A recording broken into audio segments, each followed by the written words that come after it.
Canada इथे परिषदेसाठी गेलेले पंतप्रधान नरेंद्र मोदी तिथे पोहोचण्यापूर्वीच अमेरिकेचे राष्ट्राध्यक्ष डोनाल्ड ट्रम्प तिथून निघून गेले। त्यानंतर पंतप्रधान मोदी यांनी ट्रम्प यांच्यासोबत दूरध्वनीवरून संवाद साधला।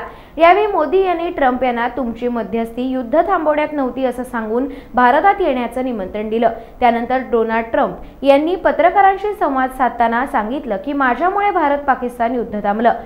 डोनाल्ड ट्रम्प यांनी 2 दिवसांपूर्वी पाकिस्तानचे लष्कर प्रमुख असीम मुनीर यांच्या भेटीनंतर ते म्हणाले, मला पाकिस्तान आवडतो, पण मोदी एक खूप चांगली व्यक्ती आहे। मी काल रात्री त्यांच्याशी बोललो। ट्रम्प यांच्या विधानाकडे भारत गांभीर्याने पाहत आहे।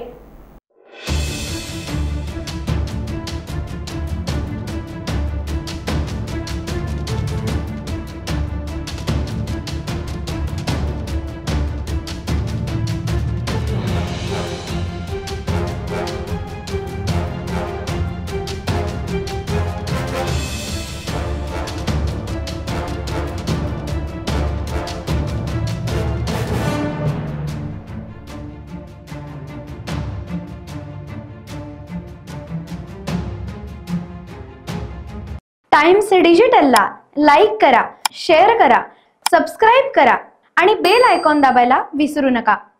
Times digital.